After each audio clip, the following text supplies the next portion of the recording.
It's a hilarious movie made 43 years ago by a group of total Hollywood outsiders. They were three UW-Madison grads who shared an offbeat sense of humor and wrote famous lines that are still quoted today. I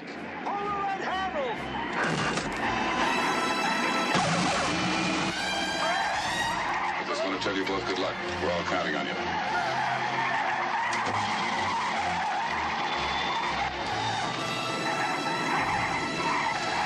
Flight 209 now arriving, gate 8. Gate 9. Gate 10. I mean, it doesn't matter how many times you watch this. It's ageless. It is hilarious. Surely you can't be serious. And don't call me Shirley. Don't call me Shirley. It's the name of a new book by David Zucker, Jim Abrahams, and Jerry Zucker. It tells the true story, Airplane, the film they wrote and directed, and David Zucker is back in Madison. Welcome back. Hi, David. Good to see you. Hi. Hello. It's nice to be back. I mean, I remember the days we had a little theater on Regent Street called Kentucky Fried Theater. Right. Exactly. Well, what was the impetus to write this book? Oh, we just, we figured out our kids didn't know the story, and our ex-wives didn't know the story. They didn't know anything about it. So we decided we should write a book, and then we saw on the Onion AV Club in the Onion, this guy named Will Harris did a oral history of Airplane. So we thought, okay, this is the format to do it. So that's what we did. Take us back. How did this all get started? Is it true the idea for this was formed at Jordan's Big Ten pub over a couple of beers? Yeah, it was actually formed before that. When we were in Milwaukee, we got a hold of some videotape equipment and we started doing spoofs of television commercials. And then we decided to get together with our friend Dick Chudnow and do a theater. And so we remodeled the back of the bookstore. It was called Shakespeare and Company at that time. Now it's Jordan's Big Ten Pub. Wow. But it's nice they serve beer there now. They didn't then at a bookstore. So you performed on campus for a number of years, and then when you all graduated, you took off for Hollywood. What was the plan?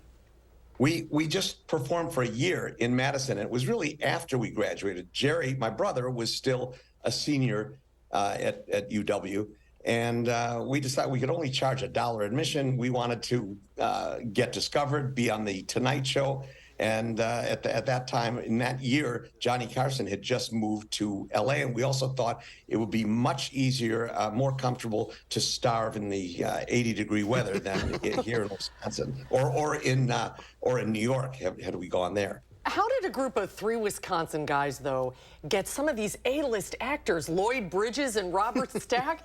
How did you convince them to do this?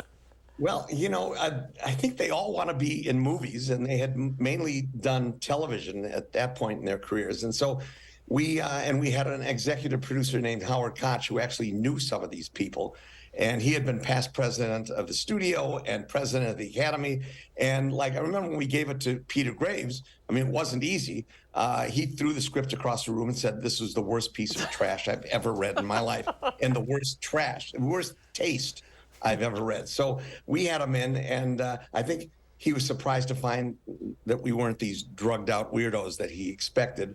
And so, we kind of came off as these Midwest guys, and he said, okay, I'll try it. Plus his wife and his daughter said, Peter, you have to do this. This is funny. So he took, he just trusted us. I don't know why, but it came out fine. I mean, some of the lines in this movie are still quoted 43 years later. And they are still hilarious. You could see this movie 100 times and it still makes you laugh. And I have. So what are some of the insights in the book that went into the making of this?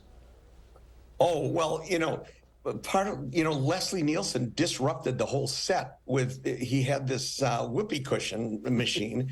And he would do it. He would make the sound just when somebody was reading a serious line, and they would crack up. And then he sold these little contraptions to everybody, all the crew and the cast. And our assistant director finally had to say, "Okay, no more." It's banned from the set. But of course, Leslie was not banned from the set. It's a spectacular movie. Lives on. I could watch it every day. Me too. Me too. It's what we need right now. Some good laughs. David, welcome back to Madison. Thanks for being with us today. Okay, thanks for having me. Great to see you. Keep up the good work. We're all counting on you. Well done. Well done. David Zucker will talk about the book and sign copies of Surely You Can't Be Serious tonight at 7 o'clock at the Madison Central Library, West Mifflin Street. Tickets are $28, but that includes a copy of the book. I can't wait to read that book. Yeah, I want to read it hilarious. now. Yeah.